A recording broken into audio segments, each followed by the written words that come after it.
Desde o início dos tempos, a humanidade busca compreender quem somos, de onde viemos e para onde vamos.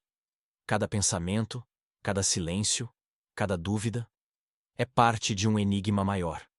Aqui, você vai mergulhar nas perguntas que moldam nossa própria consciência. Bem-vindo ao segredo da existência. Acordar, levantar, olhar o celular, tomar café, trabalhar, responder mensagens, voltar para casa, dormir, repetir. Há uma dor silenciosa escondida nessa rotina, a sensação de estar vivo sem realmente viver. É o tipo de sofrimento que não grita, mas corrói. Não se manifesta em tragédias, mas em ausências. É o vazio que nasce quando o corpo segue o roteiro, mas a alma não participa da história. Você talvez tenha sentido isso sem saber nomear. Um cansaço que não se resolve com descanso. Uma apatia disfarçada de disciplina. A impressão de que a vida está passando e você apenas a observa, como quem assiste a um filme em que o protagonista é outro. O piloto automático não é apenas um hábito, é um modo de existência. É quando deixamos de ser autores e nos tornamos reprodutores, repetindo movimentos sem intenção, emoções sem presença, decisões sem consciência. O mais assustador é que a sociedade celebra esse estado. Chamam de produtividade, o que na verdade é anestesia. Confundem eficiência com propósito, ocupação com relevância. Vivemos cercados por incentivos para manter a mente distraída, o corpo acelerado e o coração ausente. O sistema não quer que você desperte. Um ser desperto questiona, escolhe, desacelera. E nada é mais perigoso para um mundo movido a consumo e aparência do que alguém que se torna consciente. Mas há um momento em que a alma começa a resistir. Pequenos sinais aparecem. O entusiasmo desaparece. As coisas que antes faziam sentido agora soam vazias. Surge um incômodo sem forma, uma espécie de saudade do que nunca foi vivido. É o chamado do real. A vida, cansada de ser ignorada, começa a bater a porta. E quem ousa atender descobre algo que a maioria nunca experimenta: presença. Viver com presença é um ato radical. Requer quebrar a inércia e desafiar a lógica que governa o mundo moderno. É parar de correr e, pela primeira vez, perguntar para onde. É olhar para dentro, não para encontrar respostas, mas para ouvir o silêncio que ficou soterrado sob tanto ruído. É a primeira das 3 escolhas radicais: desobedecer ao ritmo imposto. Quando você desacelera, o mundo parece te acusar. Você está perdendo tempo. Vai ficar para trás. Todo mundo está indo. Mas ir para onde, se ninguém sabe o destino? A pressa coletiva é só o medo disfarçado de progresso.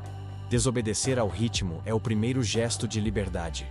É dizer não ao caos, não à pressa, não ao ruído. É escolher a lentidão que cura, o vazio que revela, o silêncio que reconecta.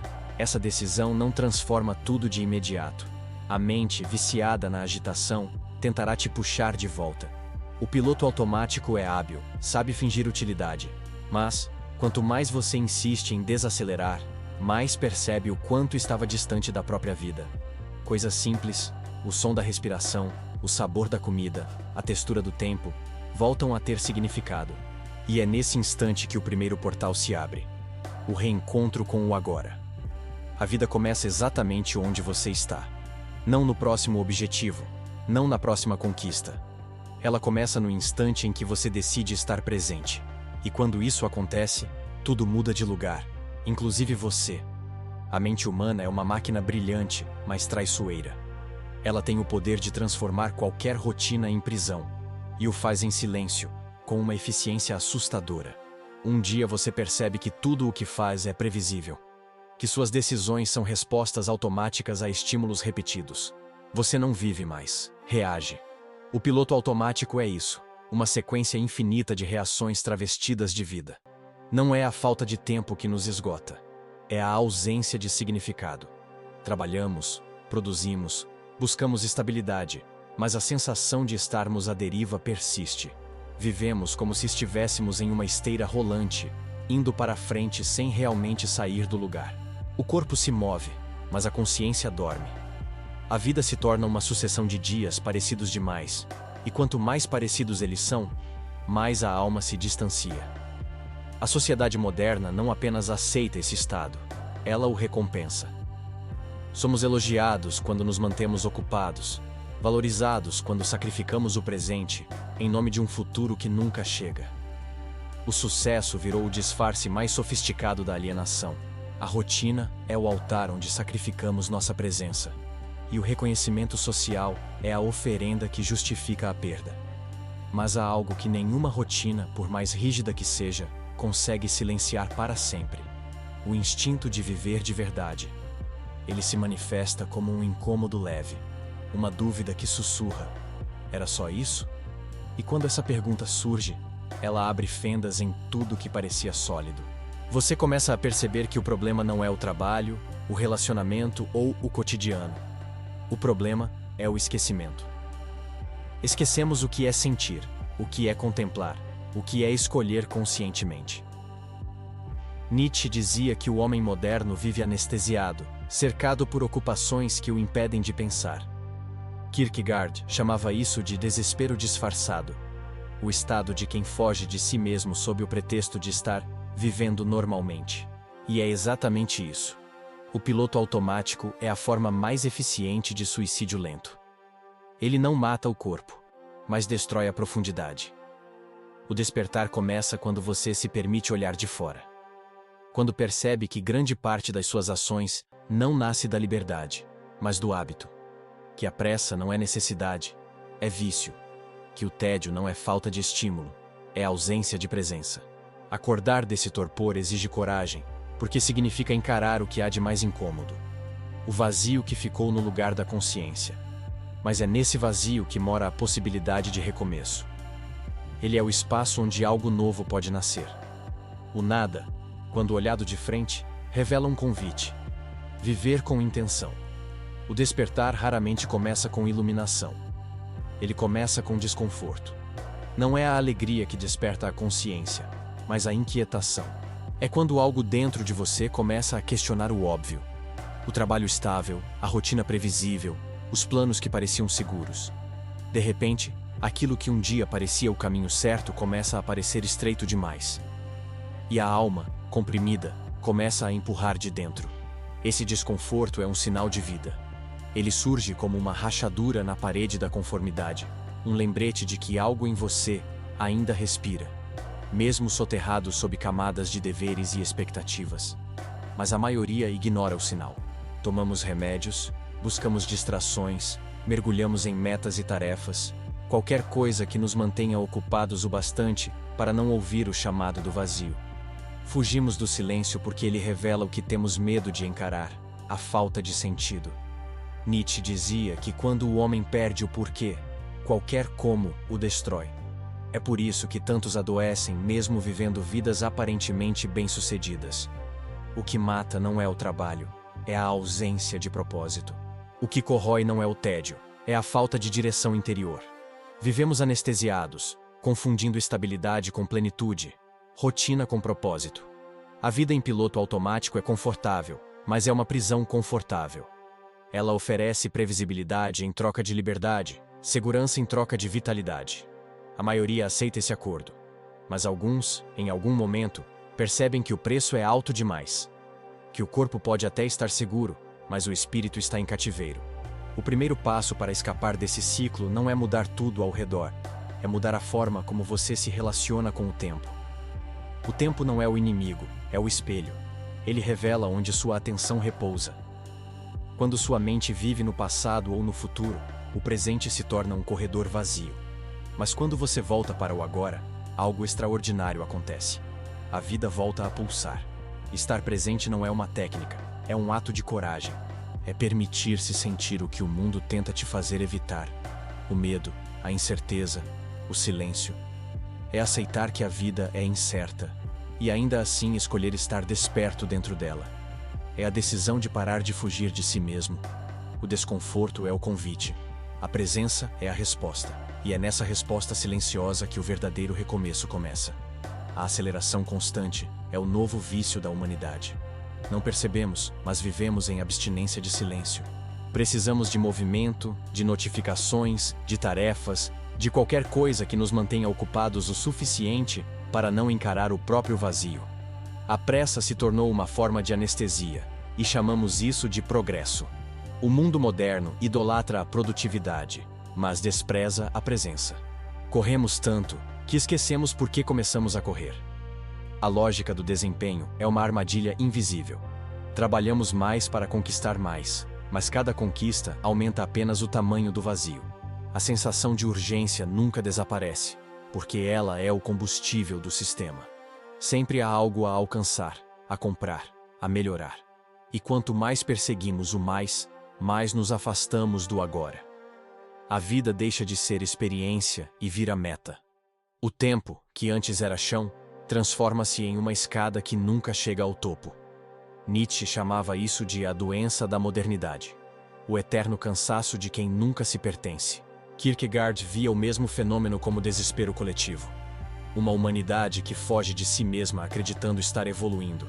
Mas, na verdade, estamos apenas trocando intensidade por velocidade. Quanto mais rápido vivemos, menos sentimos. E quanto menos sentimos, mais precisamos correr para preencher o vazio deixado pela ausência de sentido. O antídoto para essa loucura não é parar o mundo, é parar dentro dele. Desobedecer ao ritmo imposto é um ato de resistência espiritual. É recusar-se a medir a própria vida pela régua da produtividade. É entender que não é o quanto você faz que define o valor da sua existência, mas o quanto você está desperto enquanto faz. O ritmo natural da vida é muito mais lento do que o da sociedade. E quem reaprende a andar nesse compasso redescobre o milagre de existir. Desacelerar não é desistir, é se lembrar. É permitir que o corpo e a mente voltem a se encontrar. É caminhar sem meta e, nesse caminho, perceber que o simples ato de estar vivo já é um acontecimento extraordinário. Quando você desacelera, o tempo deixa de ser inimigo. Ele se expande. O dia ganha textura, a respiração ganha forma, o olhar ganha profundidade. A pressa cede espaço à presença. Mas é preciso coragem para isso, porque desacelerar é ir contra tudo o que te ensinaram a acreditar. É se tornar um estranho no meio da multidão acelerada. É ser o único parado enquanto todos correm. E é justamente aí, nesse ponto de desacordo com o mundo, que o despertar realmente começa. Há uma ilusão perigosa escondida na rotina, a ideia de que viver é cumprir tarefas. Acordar, trabalhar, cuidar de responsabilidades, repetir. Acreditamos que isso é maturidade, quando na verdade é conformismo. A vida, reduzida a uma sequência de obrigações, perde o brilho que um dia a tornava única. O piloto automático é, nesse sentido, uma forma sofisticada de desistência. Você continua existindo, mas já não participa da própria história. O mais cruel é que ninguém percebe quando essa transformação acontece. Ela não vem com um estalo, mas com pequenos ajustes.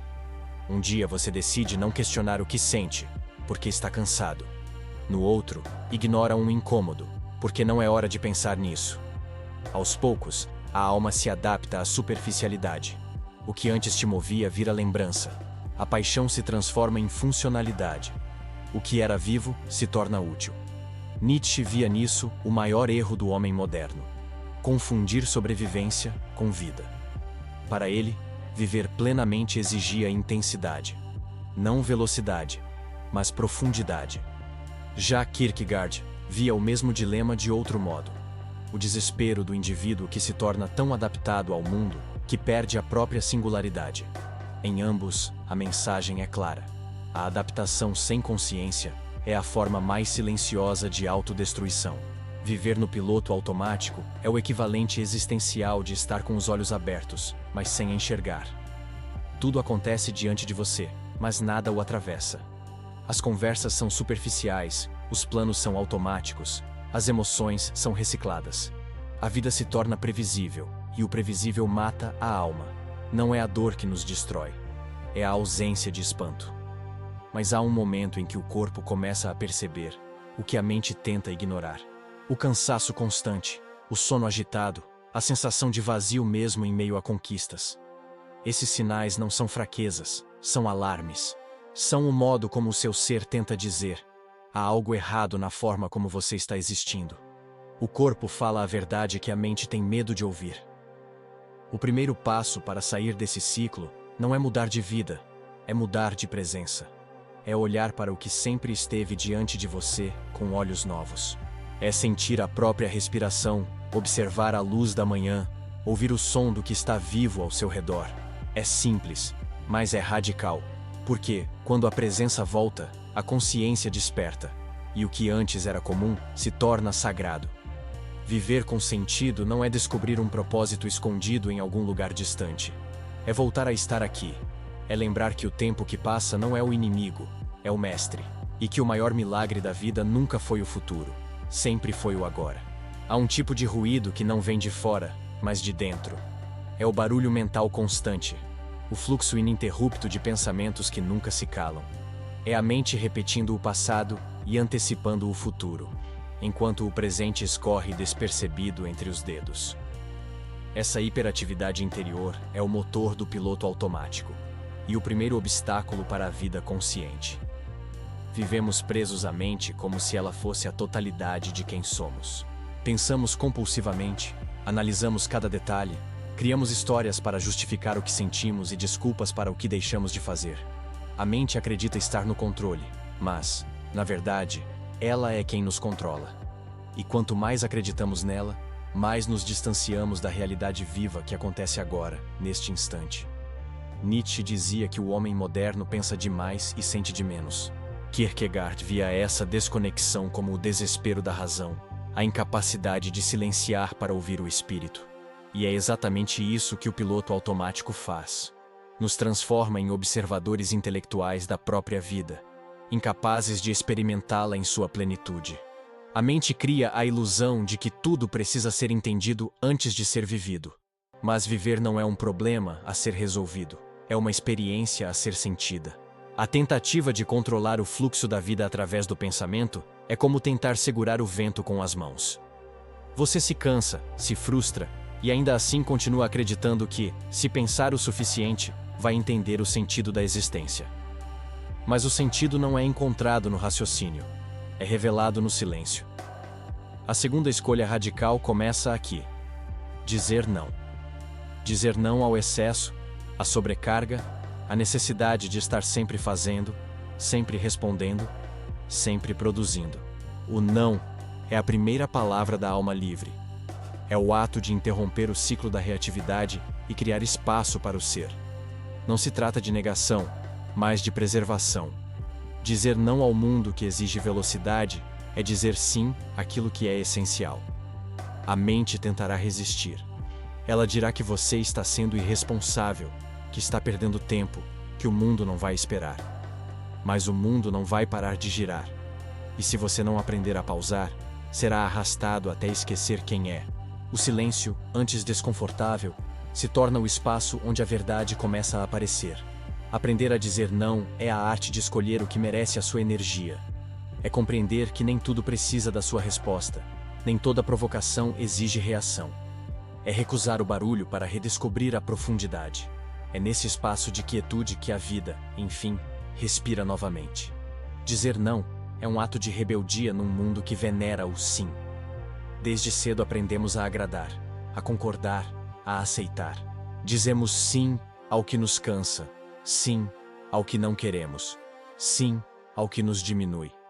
Fazemos isso por medo de rejeição, por necessidade de pertencimento ou simplesmente por hábito. Mas cada sim que nega a nossa verdade é uma forma de autoabandono. Aos poucos, vamos deixando de existir para caber nas expectativas alheias. O sim é socialmente admirado. Ele nos torna gentis, produtivos, cooperativos. O não, por outro lado, é visto como egoísmo, preguiça ou frieza. É por isso que tanta gente vive exausta, porque acredita que ser bom é nunca frustrar ninguém.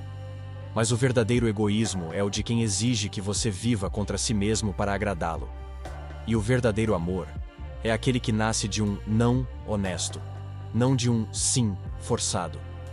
Nietzsche dizia que a alma forte é aquela que sabe recusar.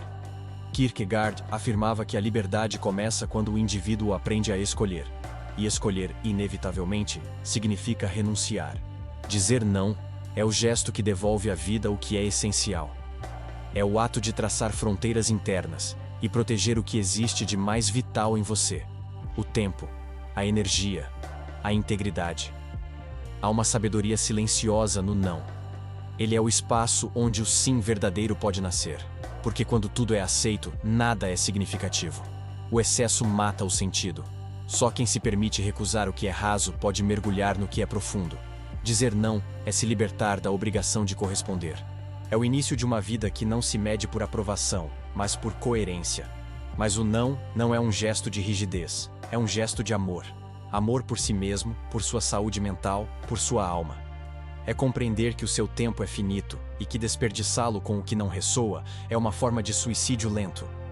É aceitar que a autenticidade exige desconforto e que, às vezes, amar o outro significa decepcioná-lo. O não é o portão que leva à clareza. Quando você começa a recusar o que é falso, o que é verdadeiro se aproxima. As pessoas certas permanecem, as erradas se afastam, e a vida começa a se alinhar com o que é genuíno. Dizer não é se lembrar de que você tem um limite, e que esse limite é sagrado. No silêncio que se segue a um não autêntico, algo profundo acontece. Você sente o espaço interno se expandir. O tempo desacelera. O ar parece mais leve. É o peso do mundo deixando os ombros. Pela primeira vez em muito tempo, você sente algo raro: pertencimento a si mesmo. O mundo tenta nos convencer de que o valor da vida está no quanto conseguimos acumular. Experiências, conquistas, posses, seguidores. Mas, à medida que nos sobrecarregamos, algo dentro de nós começa a definhar. Há uma exaustão que não vem do corpo, mas da alma. É o peso do excesso. Vivemos entulhados de informação, compromissos e desejos que não nos pertencem. E quanto mais tentamos sustentar tudo isso, mais distantes ficamos do essencial. A sociedade transformou a abundância em obrigação. Somos bombardeados com a ideia de que deveríamos viver mais, fazer mais, ter mais. A escassez deixou de ser um medo e virou estratégia. Nunca estamos satisfeitos. Assim, o piloto automático continua girando, movido por uma fome que não se sacia. O não se torna revolucionário nesse contexto, porque ele quebra o ciclo da acumulação. Ele é o gesto que diz: isso não é meu. Nietzsche enxergava a grandeza no ato de renunciar. Para ele, a força não estava em conquistar o mundo, mas em dominar o próprio impulso de querer tudo. Kierkegaard via a mesma verdade de outro modo. O indivíduo autêntico é aquele que se desprende das ilusões do coletivo para encontrar sentido em sua própria solidão. Ambos falavam de uma liberdade que nasce da escolha consciente de viver com menos. Menos distração, menos vaidade, menos ruído. A segunda escolha radical é essa: desapegar-se daquilo que ocupa o espaço do essencial. Não se trata de ascetismo ou pobreza espiritual. Trata-se de limpeza interior. O desapego é uma prática de lucidez. É olhar para a vida e reconhecer o que pesa sem necessidade. É aceitar que o excesso, muitas vezes, é apenas medo disfarçado. Medo de ficar sem nada. Medo do vazio. Medo de si. O paradoxo é que, quando você finalmente solta, o vazio que surge não é ausência, é liberdade. As coisas começam a respirar de novo. As emoções ganham nitidez. Os gestos recuperam intenção. O tempo volta a ter textura. Você percebe que a vida sempre tentou falar com você, mas a voz dela era sussurro, e o ruído do excesso a impedia de ser ouvida. Desapegar-se é morrer um pouco, mas é essa pequena morte que devolve o sentido à existência. É o momento em que o velho se desfaz para que o novo possa nascer. O não ao desnecessário abre caminho para o sim ao real. E o real não grita, não exige, não promete, ele apenas é. Viver com menos é viver com alma. É libertar-se da obrigação de estar em todos os lugares, de agradar a todos, de provar qualquer coisa. É permitir que a vida volte a ser leve, não porque ficou fácil, mas porque, enfim, voltou a ser verdadeira. Há um momento em que o silêncio deixa de ser ameaça e se torna abrigo. No início, ele incomoda. O silêncio expõe o que o ruído escondia. Pensamentos dispersos, medos antigos, emoções não resolvidas. É por isso que fugimos dele. Ligamos a TV, abrimos o celular criamos ruído ao redor, qualquer coisa para não ouvir a própria mente. Mas quando você finalmente decide permanecer, quando não tenta mais escapar, algo surpreendente acontece. O silêncio começa a falar. Nietzsche dizia que a sabedoria nasce da solidão. E Kierkegaard via o recolhimento como o único espaço em que o indivíduo pode, de fato, encontrar Deus. O que ambos entendiam é que o silêncio não é vazio, é a linguagem do real. Nele, a verdade não chega como voz, mas como presença. O ruído argumenta, o silêncio revela. É nele que o que é falso perde força, e o que é essencial ganha nitidez. O mundo atual tem medo desse espaço, porque o silêncio é perigoso para quem vive de distração. Ele nos obriga a encarar o que realmente sentimos, a perceber o que está morrendo dentro de nós. Mas também é nele que começa a cura. O silêncio é o útero da consciência. Tudo o que renasce, primeiro se cala. Ficar em silêncio não é apenas ausência de som, é uma postura diante da vida. É resistir à necessidade de reagir o tempo todo, de opinar, de justificar. É permitir que as coisas existam sem interferência. É aprender a escutar o que está por trás das palavras, das pessoas, das circunstâncias. O silêncio é o ponto em que a mente para de interpretar e o ser começa a compreender. O piloto automático não sobrevive no silêncio. Ele precisa de ruído para continuar existindo. Precisa de movimento constante para não ser questionado. Por isso, o simples ato de permanecer quieto já é um gesto de rebeldia. É quando o condicionamento perde o poder e a lucidez retorna. No início, o silêncio pode parecer desconfortável, como se houvesse algo errado. Mas essa sensação é apenas o corpo se desintoxicando do barulho. Com o tempo, o desconforto se transforma em descanso. Você começa a perceber detalhes que nunca havia notado. O som distante do vento, o peso da respiração, o ritmo do próprio coração. Cada pequeno instante ganha profundidade. É nesse espaço de quietude que o ser humano volta a se encontrar. O silêncio não é fuga do mundo, é reconciliação com ele. É o instante em que você deixa de buscar sentido e começa a sentir o sentido que sempre esteve ali, oculto sob o ruído das urgências. E nesse encontro, nasce algo que o barulho jamais poderia oferecer: clareza. A clareza não chega como uma revelação súbita. Ela se insinua, lenta, quase tímida, no espaço que o silêncio abre. No começo, é apenas um lampejo. A percepção de que algo dentro de você não cabe mais no papel que vinha interpretando. Um desconforto suave, mas persistente, como o de uma roupa que já não serve. E é nesse momento que começa a segunda morte, a do personagem. Durante a vida, criamos versões de nós mesmos para sobreviver. Adaptamo-nos a expectativas, moldamos comportamentos, ajustamos opiniões. Fazemos isso para sermos aceitos, admirados, compreendidos. Mas, a cada concessão, algo em nós se afasta do essencial. A autenticidade se dilui, substituída por um personagem socialmente funcional, emocionalmente anestesiado e espiritualmente ausente. O piloto automático não é apenas rotina, é também identidade. Nietzsche via esse processo como a maior tragédia da modernidade. O homem que abandona sua singularidade para tornar-se cópia. Kierkegaard descrevia o mesmo fenômeno como o desespero do eu, a condição de quem esquece quem é ao tentar ser o que esperam dele. Ambos apontavam para o mesmo abismo: a perda da autenticidade. Mas a clareza traz um risco. Uma vez que você começa a enxergar, não pode mais fingir que não viu. E é aí que a vida exige coragem. Porque o preço da lucidez é o desconforto de se desfazer das máscaras que antes garantiam pertencimento. Você descobre que muito do que chamava de paz era apenas conformismo, e que o verdadeiro sossego exige atravessar a tempestade da desconstrução. Deixar o personagem morrer é um ato de amor. Amor pela verdade que ficou soterrada, pelo eu esquecido que pede para voltar. É o momento em que o silêncio, antes apenas externo, se instala dentro.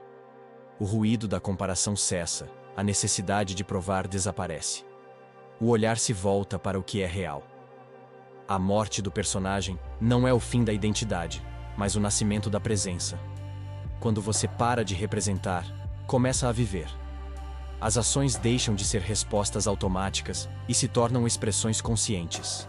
A vida ganha textura, Os encontros ganham alma, o tempo ganha densidade. O vazio que antes assustava, agora se revela como espaço para o novo. E então, algo muda de forma irreversível. Você começa a se mover com leveza, não porque tudo se resolveu, mas porque finalmente deixou de fingir. A clareza liberta. Ela não oferece certezas, mas devolve sentido. E viver com sentido, ainda que sem garantias, é infinitamente melhor do que existir confortavelmente na mentira.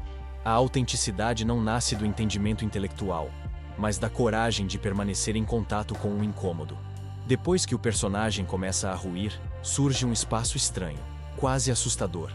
O intervalo entre quem você era e quem ainda não sabe ser. É uma fase silenciosa e confusa, marcada por dúvidas e contradições. Nada parece se encaixar, e é justamente isso que indica que algo verdadeiro está emergindo. O ser humano passa a vida tentando preencher o vazio, mas a autenticidade exige o oposto: suportá-lo. É nesse espaço entre as certezas perdidas e as novas que ainda não chegaram que a consciência amadurece. Kierkegaard chamava esse momento de angústia criadora, o ponto em que o desespero, se acolhido, se transforma em fé. Nietzsche via algo semelhante quando falava da necessidade de destruir valores antigos para criar novos. Ambos entendiam que a dor da transição é o preço da liberdade. Vivemos em um tempo que tenta nos convencer de que o desconforto é fracasso. Há sempre uma solução rápida, um curso, uma fórmula. Mas nada pode substituir a travessia, porque é nela que o ser humano se torna real. A autenticidade não é um conceito bonito, é um processo árduo de despir-se. Requer aceitar a própria vulnerabilidade, enfrentar o medo do julgamento e abrir mão da necessidade de controle. Durante essa travessia, é comum sentir-se perdido. O velho mundo parece distante, o novo ainda não chegou. É como flutuar entre dois tempos. Mas é nesse flutuar que você descobre que não precisa mais de chão fixo. A solidez está na presença, não na certeza. O que antes era desespero começa a se transformar em confiança silenciosa. Aos poucos, você percebe que não é o vazio que assusta, é o medo de habitá-lo. Quando você finalmente entra nele, descobre que há vida ali. O silêncio não é ausência de som, é espaço para escuta. A angústia não é punição, é parto. E a vulnerabilidade, que antes parecia fraqueza, revela-se a forma mais pura de força. Nietzsche dizia que é preciso ter caos dentro de si para dar à luz uma estrela dançante. Essa frase, muitas vezes repetida sem compreensão, fala exatamente disso. A beleza nasce do enfrentamento do próprio abismo. Só quem desce até o fundo do silêncio pode encontrar algo que não seja cópia. Quando a dor deixa de ser fuga e se torna presença, algo desperta. Você já não precisa mais provar nada. A autenticidade deixa de ser objetivo e passa a ser respiração. É o início da vida vivida de dentro para fora, sem máscaras, sem garantias, mas com verdade. Há uma diferença abissal entre existir e estar vivo. Existir é passar pelos dias cumprindo funções. Estar vivo é permitir que os dias passem por você e deixem marcas. O piloto automático nos ensina a existir de forma eficiente, mas nos desaprende a viver de forma presente. O corpo continua se movendo, as palavras continuam saindo, mas o olhar já não vê, o toque já não sente, o tempo já não é experimentado, apenas medido. Viver com sentido exige reaprender a sentir. E sentir, ao contrário do que o mundo diz, não é fraqueza, é percepção. É abrir-se para o desconforto e para o prazer, para o medo e para o amor. É permitir que a vida o atravesse. O ser humano moderno construiu muralhas emocionais para se proteger da dor, mas acabou bloqueando também a alegria, a curiosidade, o espanto. A apatia é o preço da defesa. Nietzsche chamava esse estado de morte espiritual. A existência domesticada, sem intensidade, sem risco. Kierkegaard dizia que o homem que não sente profundamente vive em desespero, ainda que sorria. Ambos apontavam para o mesmo dilema: a anestesia emocional como forma de sobrevivência. Mas sobreviver não é o mesmo que viver. O que mantém o coração batendo não é o que faz a alma pulsar. Reaprender a sentir é um retorno. É voltar ao corpo, ao cheiro da manhã, ao som da chuva, à textura do tempo. É estar presente o suficiente para perceber as pequenas delicadezas que a pressa invisibiliza. É redescobrir o que significa tocar e ser tocado, não apenas fisicamente, mas em profundidade. O corpo é o primeiro altar da consciência, e negligenciá-lo é afastar-se da própria humanidade. Mas sentir também é perigoso, porque nos torna vulneráveis. A emoção nos expõe, nos desarma, nos torna reais. E é exatamente essa vulnerabilidade que o mundo teme, porque um ser humano que sente não é manipulável. Ele não consome para se preencher, não trabalha para se justificar, não se relaciona por carência. Ele vive por presença, não por necessidade. Permitir-se sentir é um ato político, espiritual e existencial. É recusar o entorpecimento coletivo e voltar a escutar o coração. O coração não é sentimentalismo, é bússola. Ele não busca conforto, busca verdade. E quem o segue descobre algo que nenhuma lógica é capaz de oferecer: sentido. Sentir é aceitar que a vida é imperfeita, transitória e, ainda assim, profundamente bela. É compreender que a dor não é inimiga, é linguagem. E que cada emoção, quando acolhida, devolve um pedaço da inteireza que esquecemos. Quando você se permite sentir, a vida deixa de ser conceito e volta a ser experiência. Viver com sentido é, em essência, um ato de escolha. Mas não dessas escolhas que o mundo celebra, como trocar de emprego, mudar de cidade ou reinventar a aparência. As verdadeiras escolhas são silenciosas, invisíveis, internas. São decisões que ninguém vê, mas que transformam tudo. E talvez a mais profunda delas seja a terceira escolha radical: decidir criar o próprio sentido. Durante séculos, a humanidade buscou respostas fora de si, na religião, na ciência, nos sistemas morais, nas ideologias. Todas essas estruturas tentaram oferecer o que o ser humano mais teme enfrentar: o vazio de não saber por que está aqui. Kierkegaard chamava esse vazio de angústia do infinito. Nietzsche o via como a grande oportunidade da criação. Ambos sabiam que não há fórmula pronta para o significado, há apenas a coragem de criá-lo a cada dia. A maioria das pessoas não vive, apenas interpreta papéis herdados. Seguem modelos que nunca escolheram conscientemente: o do profissional exemplar, do filho ideal, do cidadão produtivo. Cada um desses papéis traz reconhecimento, mas nenhum deles traz plenitude. E quando um dia o aplauso cessa, resta apenas o eco da pergunta que evitamos por toda a vida: o que eu realmente quero viver? Criar sentido é aceitar que não há mapa, é entender que a vida não vem com instruções, e que o vazio não é erro, é liberdade. É o espaço em branco onde cada ato se torna criação.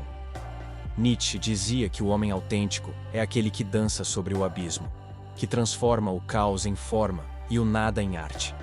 Essa é a essência da existência significativa: transformar o absurdo em beleza. Mas criar sentido não é um ato grandioso. Ele acontece nos gestos pequenos, no modo como você fala com quem ama, no cuidado com o que faz, na atenção com o instante. O sentido não está nas metas, mas na consciência presente durante o percurso. É o olhar desperto que transforma o banal em sagrado. O perigo é confundir sentido com satisfação. O sentido não é euforia nem plenitude permanente. Ele é movimento, é prática, é compromisso com o real. É a escolha diária de agir com intenção, mesmo em meio à dúvida. Kierkegaard dizia que a fé verdadeira não é certeza, é a decisão de caminhar mesmo sem ver o caminho. E é isso o que significa viver com propósito: não saber tudo, mas estar inteiro em cada passo. Quando o ser humano entende que o sentido não se encontra, se constrói, o mundo deixa de ser palco de sofrimento e se torna campo de criação. E criar é, em última instância, a forma mais elevada de amar a vida. Criar o próprio sentido é um ato de liberdade, mas também de solidão. Porque ao fazê-lo, você inevitavelmente se afasta do caminho comum, aquele em que todos parecem saber o que estão fazendo. A maioria das pessoas não suporta essa solidão, e por isso, prefere seguir o fluxo. Pertencer é mais fácil do que pensar.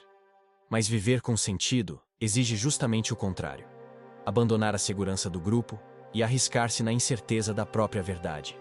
Nietzsche dizia que o preço da liberdade é a solidão do Criador. Kierkegaard chamava esse estado de a angústia do indivíduo diante do absoluto. Ambos sabiam que, para viver de forma autêntica, é preciso suportar o silêncio que vem quando ninguém mais entende o que você está fazendo. O mundo aplaude quem repete, mas suspeita de quem questiona. E ainda assim, é só quem questiona que realmente vive. O caminho do sentido é estreito porque ele não oferece garantias. Não há manual, não há aprovação externa, não há resultado previsível. É uma travessia em que cada passo é um experimento. Às vezes você acerta, outras vezes erra, mas, em todos os casos, está vivo. E estar vivo é mais valioso do que estar certo. A solidão do autêntico não é isolamento, é espaço. É a distância necessária para que a própria voz possa ser ouvida. Quando você se afasta do barulho do coletivo, começa a distinguir o som do que é genuíno dentro de si. O silêncio deixa de ser vazio e se torna fonte. É nele que o sentido se renova, não como ideia, mas como pulsação. Essa solidão pode assustar no início, porque fomos treinados para acreditar que estar só é sinal de fraqueza. Mas é na solidão que nasce a clareza, e na clareza que floresce a força. É quando você deixa de depender do olhar do outro para validar sua existência, que a vida ganha consistência. O ser humano, enfim, deixa de ser reflexo e se torna origem. Nietzsche via esse ponto como o nascimento do espírito livre. Aquele que já não precisa de ídolos, porque aprendeu a dançar com o caos. Kierkegaard chamaria de fé madura. O instante em que o indivíduo confia na própria relação com o divino, sem intermediários. Em ambos, há o mesmo eco. A solidão é o espaço onde o humano encontra o eterno. Viver com sentido é, portanto, aceitar essa solidão não como castigo, mas como privilégio. É reconhecer que estar só é estar inteiro. E que, paradoxalmente, é quando paramos de buscar pertencimento que começamos a nos conectar de verdade. A maioria das pessoas confunde conexão com presença. Vivemos cercados de gente, mas raramente estamos verdadeiramente juntos. A comunicação se multiplicou, mas o encontro se esvaziou.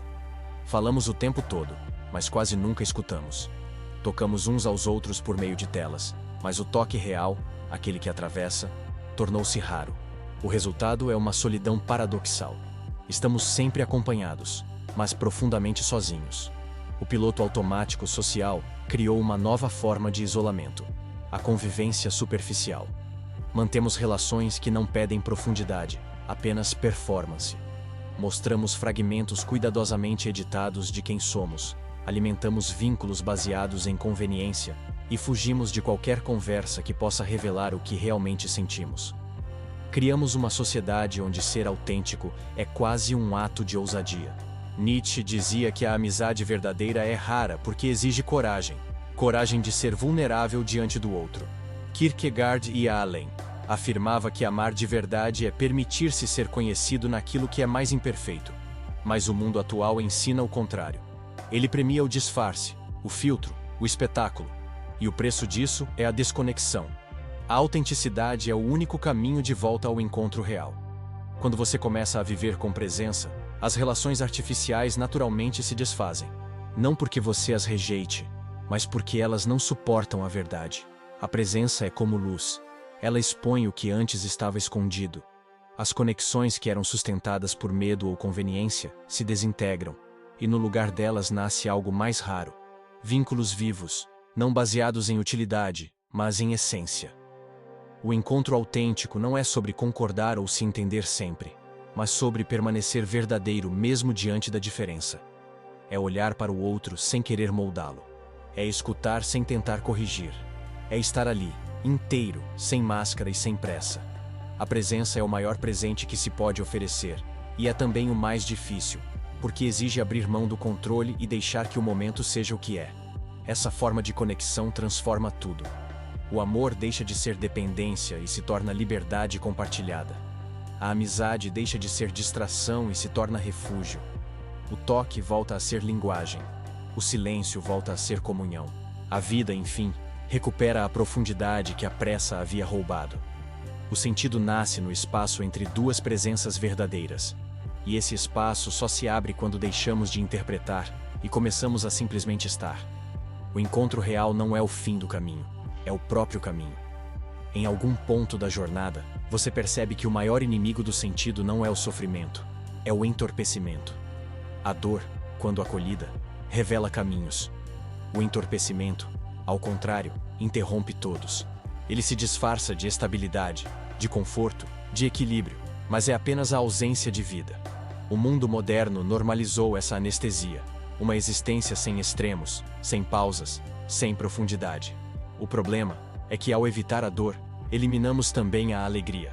Nietzsche dizia que o homem que quer livrar-se do sofrimento também precisa livrar-se da alegria profunda, porque ambas nascem da mesma raiz. Kierkegaard afirmava que a angústia é o prelúdio da fé, a tensão necessária para o salto.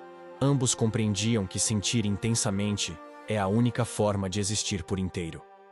Mas o sistema nos ensina a atenuar. Criamos distrações para evitar o que incomoda. Comprimimos emoções.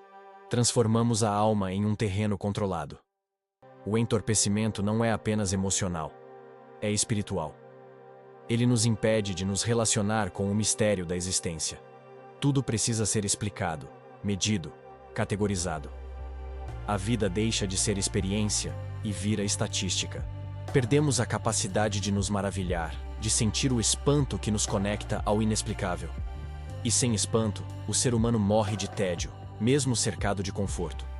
Mas há um instante em que o vazio do entorpecimento se torna insuportável. Você percebe que está cansado de não sentir, que prefere a dor real à paz artificial. Esse é o início da cura, o momento em que o coração decide reabrir. Não é um gesto dramático, é quase imperceptível. Um pequeno sim à vulnerabilidade, uma permissão para que a vida volte a tocar. Quando você se permite sentir novamente, o mundo recupera a cor. As coisas simples, o aroma do café, o vento na pele, o som distante da cidade, voltam a ter intensidade.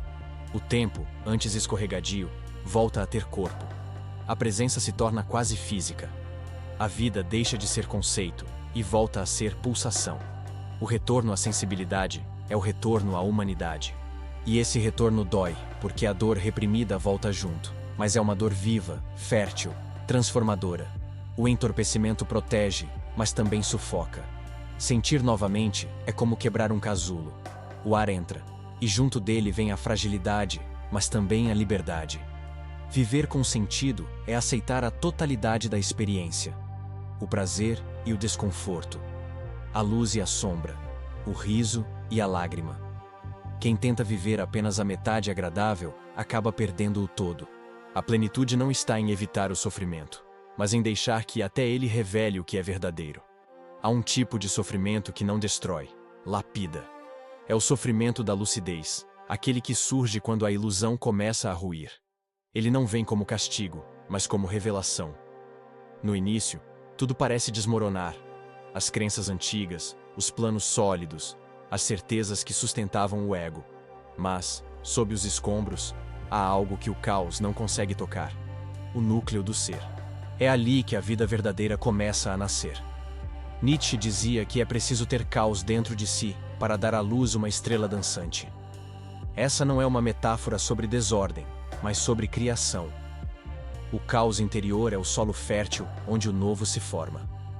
Kierkegaard via o mesmo processo como o salto da fé, o instante em que, diante do absurdo, o indivíduo escolhe confiar, mesmo sem garantias.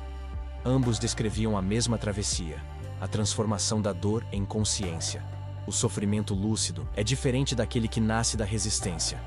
A dor que resistimos se torna peso. A dor que aceitamos se torna portal. Quando paramos de lutar contra o que é, o sofrimento perde o poder de nos aprisionar. Ele se transforma em mestre. É ele quem revela o que realmente importa, quem retira o excesso, quem purifica a percepção. É no fogo da dor que o essencial sobrevive e o falso se consome. A cultura atual tenta anestesiar essa experiência. Busca eliminar o desconforto a qualquer custo, transformando o sofrimento em doença e a tristeza em falha. Mas o que chamamos de cura, muitas vezes é apenas fuga. A verdadeira cura não está em evitar a dor, mas em escutá-la. Toda emoção é uma mensagem, e o sofrimento é a mais honesta delas. Ele diz: há algo que precisa ser olhado. Quando você se permite sentir sem tentar controlar, algo silencioso acontece. A resistência se dissolve e a dor se torna leve. Não porque desaparece, mas porque você deixa de carregá-la sozinho. O sofrimento lúcido conecta. Ele faz você perceber que a dor é o idioma universal da existência.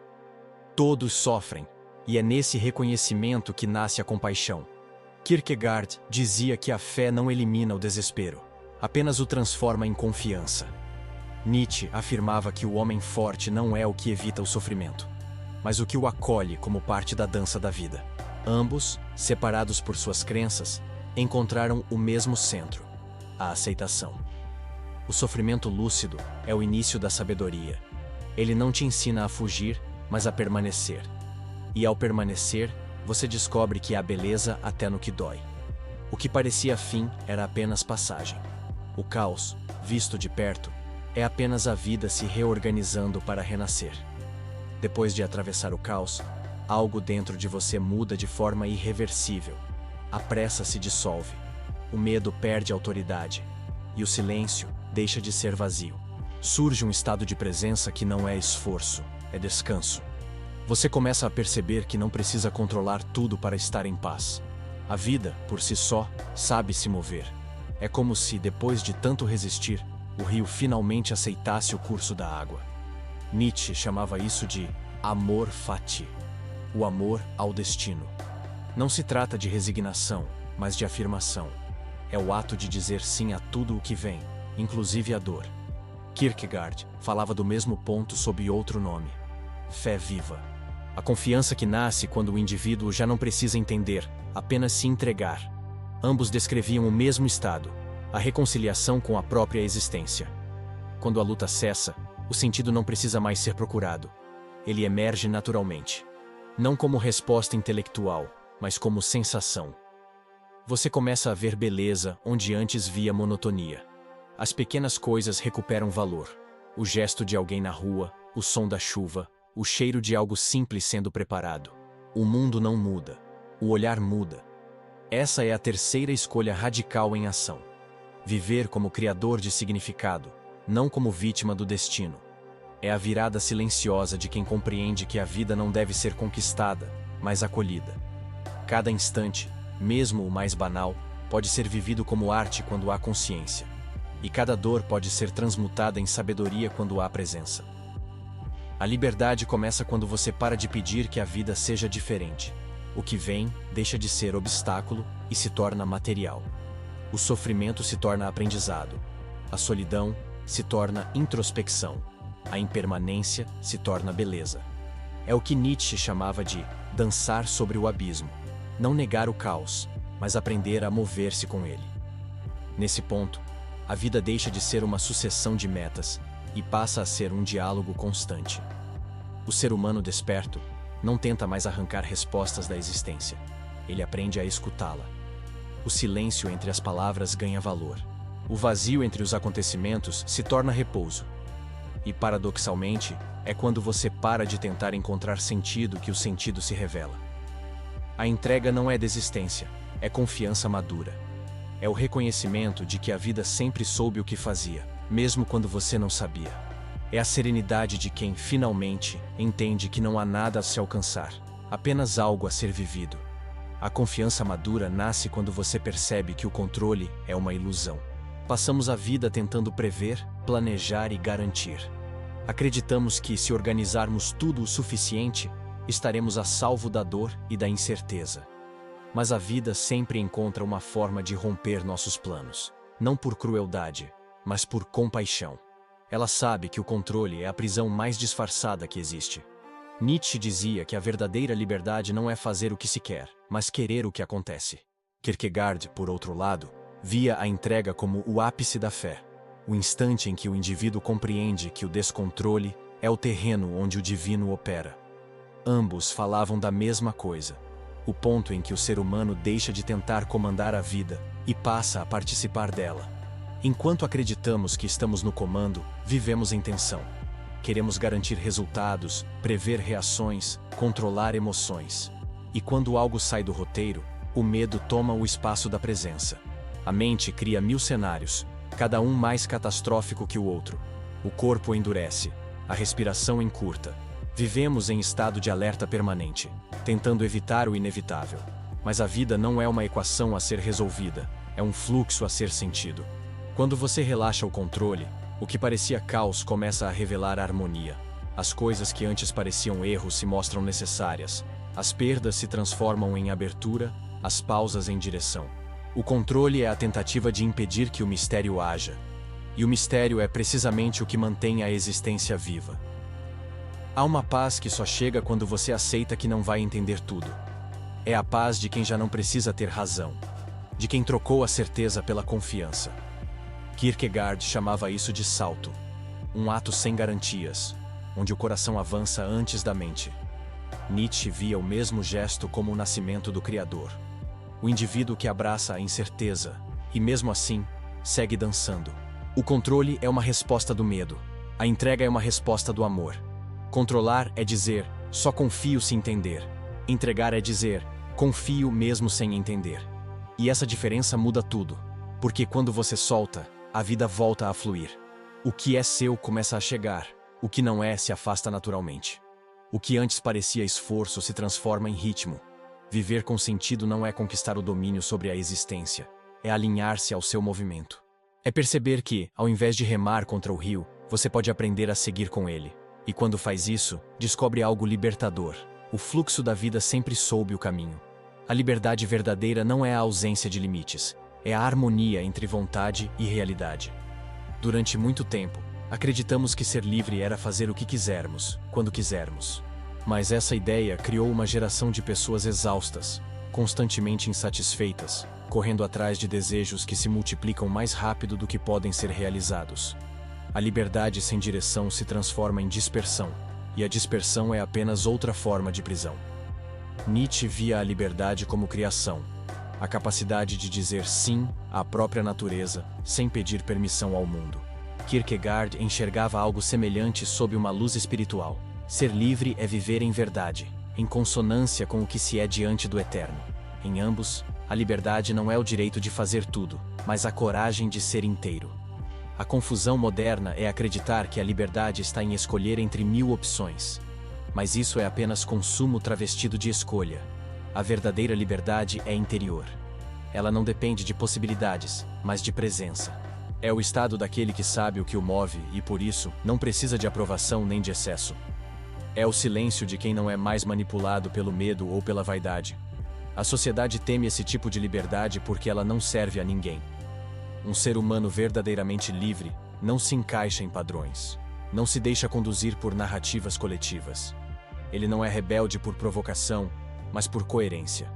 Sua vida é a prova viva de que é possível existir sem estar aprisionado a expectativas. E isso, num mundo movido por controle, é uma ameaça. Mas ser livre não significa viver sem vínculos. Significa escolher vínculos com consciência. É poder dizer sim ao que nutre e não ao que consome. É agir por amor, não por medo. É trabalhar com propósito, não por obrigação. É amar sem perder a si mesmo. A liberdade madura é disciplina da alma. Nietzsche chamava isso de autossuperação. O processo de lapidar o próprio ser até que vontade e ação se tornem uma só coisa. Kierkegaard chamaria de fé encarnada, viver de modo tão coerente que o próprio cotidiano se torna testemunho. Ambos falavam do mesmo ponto. O instante em que o ser humano deixa de reagir e começa a criar. A liberdade, no fim, é um estado de presença absoluta. Não é fuga, é ancoragem. Não é fazer o que quiser, é querer o que faz. E quando você chega a esse lugar, percebe que nunca foi o mundo que te aprisionava. Era o medo de viver plenamente. A chave sempre esteve dentro. A presença é o solo onde todas as transformações acontecem. Não há cura, aprendizado ou liberdade possível sem ela. No entanto, é justamente o que mais perdemos. Vivemos dispersos entre o que já foi e o que ainda não chegou. A mente está sempre em outro lugar, lembrando, planejando, comparando, temendo. E quanto mais tentamos nos antecipar ao tempo, mais nos afastamos da única coisa que realmente existe: o agora. O piloto automático é, em essência, a negação da presença. Ele opera no passado e no futuro, mas nunca no presente. É o mecanismo que tenta repetir o que funcionou ontem e prever o que pode dar errado amanhã. Por isso, viver em presença é uma forma de desobediência. É recusar a tirania do tempo psicológico e retornar ao instante onde a vida acontece. Nietzsche via o presente como o único território da criação. O passado serve de matéria, o futuro é possibilidade, mas o agora é o fogo onde o sentido é forjado. Kierkegaard chamava isso de o instante eterno. O momento em que o indivíduo se encontra com o divino dentro do tempo. Ambos, por caminhos diferentes, apontavam para o mesmo milagre. O presente como o lugar onde o ser e o sentido se tornam um. Mas estar presente não é apenas prestar atenção. É uma qualidade de consciência que exige entrega total. É sentir o corpo, perceber a respiração, escutar o ambiente sem interpretá-lo. É deixar de observar a vida e começar a experimentá-la. Quando isso acontece, até as ações mais simples se transformam. Comer, andar, respirar, tudo adquire densidade e significado. O tempo deixa de ser inimigo e se torna aliado. A presença dissolve a ilusão da separação. Quando você está realmente presente, o medo perde força, porque não há passado para culpar, nem futuro para temer. Há apenas o que é.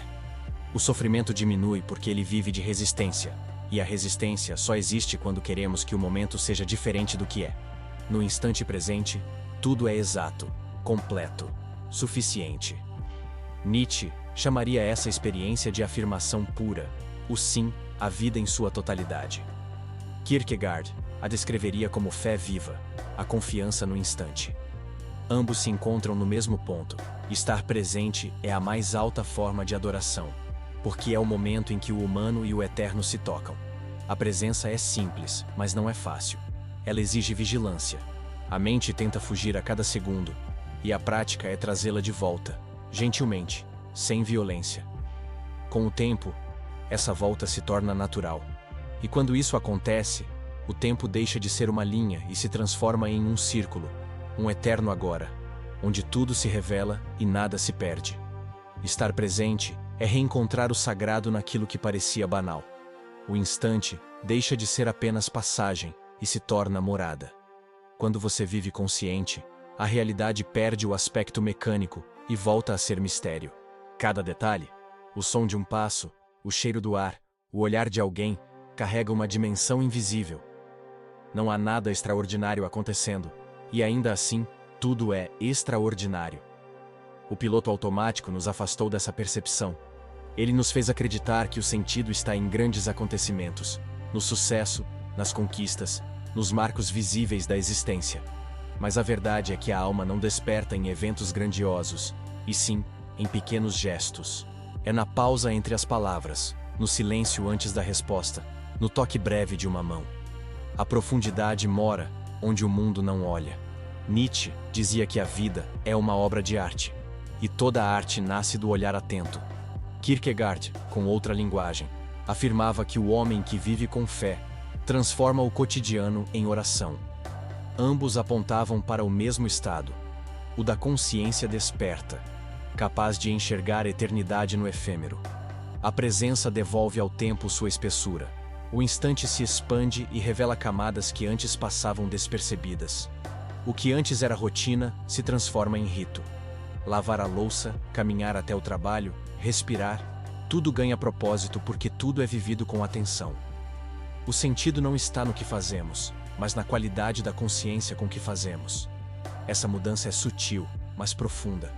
Quando você passa a viver com presença, o mundo deixa de ser cenário e se torna diálogo. As coisas parecem responder. As coincidências aumentam. A sincronia se intensifica. Não porque algo mágico aconteceu, mas porque você finalmente começou a escutar. O universo sempre falou. Você é que estava distraído. Mas há um desafio. O mundo continuará tentando te arrancar dessa presença. Ele vai te chamar de improdutivo, te culpar por desacelerar, te convencer de que estar em paz é ser ingênuo. É nesse ponto que a presença se transforma em coragem. Permanecer desperto num mundo adormecido é um ato revolucionário. Nietzsche chamava isso de inocência do Criador. O olhar puro que, mesmo após conhecer o caos, ainda é capaz de admirar o nascer do sol. Kierkegaard veria como fé inabalável a confiança tranquila de quem sabe que o instante é o único milagre real. Em ambos, a mensagem é a mesma. Quem aprende a ver o sagrado no comum nunca mais vive de forma comum. A presença é o retorno ao essencial. É o instante em que o ser humano deixa de procurar o divino fora e o encontra pulsando dentro da própria vida. Quando a presença se aprofunda, surge um tipo diferente de silêncio. Não aquele que vem da ausência de som, mas o que nasce da unidade. É o silêncio interior, o ponto em que a vida e o observador deixam de estar separados. Não há mais um eu que analisa, julga ou compara. Há apenas o fluxo. A mente, acostumada a interferir, perde o protagonismo, e o ser retorna ao estado natural de clareza. Nietzsche chamava esse estado de inocência do vir a ser. Viver sem ressentimento, sem carregar o peso do passado, nem a ansiedade do futuro. Kierkegaard falava dele como o instante da graça. O momento em que o indivíduo, rendido à verdade, experimenta a paz que não depende de circunstâncias. Em ambos, o mesmo eco. O silêncio é a voz mais profunda da existência. Chegar a esse ponto não é conquista, é rendição. É o instante em que o esforço cessa, porque o buscador compreende que não há mais nada a buscar. O que chamamos de iluminação, ou redenção, é na verdade o reconhecimento de que o que procurávamos já estava aqui. O silêncio não é algo que se alcança, é o que sobra quando paramos de lutar. Nesse silêncio, o medo perde sentido. O ego, que vive de comparações, se dissolve. O tempo se suaviza. O corpo, antes tenso, se alinha naturalmente ao ritmo do mundo. A respiração flui sem esforço. E você percebe que tudo o que resistia era a própria mente. O que chamava de problema era apenas ruído. O silêncio interior não é vazio, é plenitude. É o espaço onde cada coisa encontra o seu lugar. Onde a dor pode existir sem precisar ser curada, e a alegria pode surgir sem precisar ser exibida. É o ponto em que a existência deixa de ser dual. Não há bem nem mal, sucesso nem fracasso, apenas movimento. É a dança do real, que não precisa ser compreendida, apenas vivida. Nietzsche via esse estado como o retorno à inocência trágica, aceitar a vida por completo, inclusive o que ela tem de sombra. Kierkegaard chamaria de comunhão com o eterno, a serenidade de quem, mesmo entre tempestades, permanece inteiro. Ambos falavam de um mesmo despertar, o reencontro com o silêncio primordial. E nesse silêncio, há um reconhecimento sutil. Você percebe que não é o centro do universo, mas que de alguma forma, o universo inteiro habita em você. A distinção entre eu e vida desaparece. E quando isso acontece, até o nada se torna amor. Quando o nada se torna amor, o medo cessa. O ser humano passa a vida tentando evitar o vazio. Teme o silêncio, a solidão, a pausa, a ausência. Mas é nesse espaço que a vida finalmente respira. O nada, quando acolhido, revela-se cheio. Ele não é carência, é origem. É a quietude que antecede toda a criação, o campo invisível de onde tudo nasce e para onde tudo retorna. Nietzsche via o nada não como negação, mas como possibilidade, o lugar onde o espírito livre cria novos valores. Kierkegaard, em sua linguagem teológica, via o mesmo mistério como o espaço em que Deus se revela à alma vazia. Ambos entendiam que o nada não é o oposto da vida, mas o seu fundamento. A existência só é possível porque há espaço para ela existir, e esse espaço é o nada. Passamos tanto tempo fugindo do vazio, que esquecemos seu poder transformador.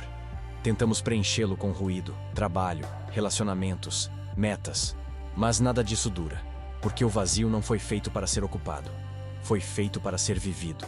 Ele é o convite mais silencioso e mais radical da existência. Parar de fugir e simplesmente estar. No início, habitar o nada parece impossível. A mente se agita, tenta preencher, dar sentido, controlar. Mas, pouco a pouco, você percebe que o nada não exige nada. Ele apenas pede presença. E quando você permanece, algo acontece. O vazio começa a revelar textura, cor, ritmo. O silêncio se torna melodia. A ausência se transforma em plenitude. O que antes parecia deserto revela-se fértil. Nietzsche dizia que é no abismo que o homem encontra sua estrela. Kierkegaard diria que é no desespero que o indivíduo encontra Deus. A linguagem muda, mas a experiência é a mesma. O encontro com o nada é o reencontro com o todo. É o momento em que o ser humano deixa de ser órfão da própria alma e percebe que nunca esteve separado. Habitar o nada é o início da liberdade verdadeira. É a vida sem necessidade de significado fixo, sem narrativa imposta, sem pressa. É a paz que não depende de explicação. Você já não busca segurança, porque entende que o próprio vazio é o lar. E ao perceber isso, tudo muda de lugar. O que antes parecia perda, vira espaço. O que antes era solidão se transforma em comunhão. O que antes era fim, se revela origem. O nada deixa de ser o oposto do sentido e passa a ser a condição para que o sentido exista. No coração do silêncio, há vida. E ela, enfim, não precisa mais de palavras para ser compreendida. Quando o silêncio se torna lar e o nada se transforma em plenitude, nasce uma nova forma de viver. Simples, mas radicalmente desperta. Já não há pressa de chegar, porque o destino deixou de ser um ponto futuro. A vida inteira acontece aqui, no que é. O tempo perde a rigidez. O amanhã deixa de ser promessa. O passado cessa de ser prisão. A mente, antes barulhenta, aprende a repousar no presente como quem volta para casa depois de uma longa ausência. Nietzsche chamaria isso de eterno retorno. A aceitação total de tudo o que foi, é e será, sem arrependimento. Kierkegaard o veria como descanso em Deus, a serenidade de quem confia no mistério. Ambos descreviam a mesma libertação, viver de modo tão inteiro que o instante se torna suficiente. Esse estado não é passividade, mas presença em ação. Você continua trabalhando, amando, sonhando, mas sem perder o eixo. O que muda não é o que faz, é o lugar de onde faz. Antes, suas ações nasciam do medo, da necessidade de provar, de alcançar. Agora, nascem da plenitude. O fazer deixa de ser fuga e se torna expressão. O tempo já não é inimigo, é parceiro. A vida, antes um fardo a carregar, torna-se uma dança a acompanhar. Quando a consciência desperta, tudo o que era simples se revela sagrado. O sorriso de um estranho, o som distante da cidade, o toque da luz em um objeto comum. Cada detalhe se torna prova de que a vida nunca deixou de ser milagre. O mundo não muda, o olhar é que se purifica. E nesse novo olhar, tudo tem lugar. O sofrimento é aceito, a alegria é celebrada, a incerteza é acolhida. Nada precisa ser consertado porque tudo pertence. Nietzsche dizia que o espírito livre é aquele que pode afirmar até o próprio destino. Kierkegaard afirmava que o homem de fé é aquele que descansa mesmo no absurdo. Ambos falavam da mesma força silenciosa, a paz de quem aprendeu a viver sem resistir à vida. Chegar a esse ponto é perceber que não há ponto final. A vida não é linha reta, é respiração. Expande, contrai, renova. E no meio desse movimento, o ser encontra o equilíbrio que buscou em vão fora de si. A serenidade de simplesmente existir. A sabedoria não é saber mais, é precisar de menos. A felicidade não é conquistar tudo, é reconhecer que nada falta. E o amor, no seu estado mais puro, não é apego, é presença. Nesse instante, o ciclo se fecha. O piloto automático morre e o ser desperto nasce. A vida, enfim, se torna aquilo que sempre foi: sagrada, simples e absolutamente viva. Tudo o que veio antes, o caos, o silêncio, o vazio, o despertar, conduz a este ponto, o retorno à simplicidade. Depois de toda a busca, toda a dor e toda a compreensão, resta apenas a vida, nua e presente. O que parecia distante estava sempre aqui. O que chamávamos de sentido era, na verdade, a percepção limpa daquilo que já existia antes de qualquer explicação. A realidade nunca foi o problema. Nossa ausência dela é que nos fazia sofrer. Nietzsche dizia que o homem maduro é aquele que aprendeu a rir do próprio destino. Kierkegaard afirmava que a fé adulta é o repouso naquilo que não se entende. Ambos, em caminhos distintos, chegaram à mesma conclusão. A sabedoria não é conquista, é rendição. É o instante em que a vida deixa de ser um enigma a decifrar e se torna um mistério a ser vivido. O ser desperto não precisa de aplauso, de certeza ou de reconhecimento. Ele apenas vive. Sua presença é discreta, mas transforma. Ele não fala de sentido, ele o encarna. Cada gesto seu é inteiro. Cada palavra é necessária. Cada silêncio é completo. Não porque ele saiba mais, mas porque finalmente aprendeu a ouvir. Nesse estado, a existência deixa de ser fragmento e se torna unidade. Não há mais dentro e fora, alto e baixo, sagrado e profano. Tudo é expressão do mesmo tecido invisível. A manhã e a noite, o nascimento e a morte, o prazer e a dor, tudo pulsa na mesma frequência. A dualidade se desfaz. O ser humano, enfim, reconhece que não é parte da vida, mas a própria vida em movimento. O que chamávamos de despertar não é evento, é ritmo. Não acontece uma vez, acontece sempre. É a lembrança constante de que cada respiração é milagre, cada instante é portal. O despertar não nos torna especiais, apenas nos devolve a normalidade da existência. É o retorno ao que sempre fomos antes do medo, antes da pressa, antes do ruído. Kierkegaard diria que é o reencontro com Deus dentro do humano. Nietzsche diria que é a dança da afirmação. Ambos diriam, com linguagens diferentes, que viver plenamente é aceitar o absurdo com ternura, o mistério com gratidão, o instante com amor. E assim o ciclo se completa. O piloto automático se dissolve, a presença assume o leme, e o nada, que antes nos assustava, se revela o verdadeiro lar. A vida segue, não como dever, mas como celebração silenciosa. O sentido não é algo que se descobre, é o próprio ato de estar desperto. E quando o ser humano enfim compreende isso, percebe que nunca houve nada a alcançar, porque o que buscava sempre esteve respirando dentro dele. Muito obrigado por assistir até aqui. Se gostou, por favor, se inscreva para mais. Se esse vídeo te ajudou, deixe seu comentário e, se possível, deixe seu gostei. Até o próximo vídeo.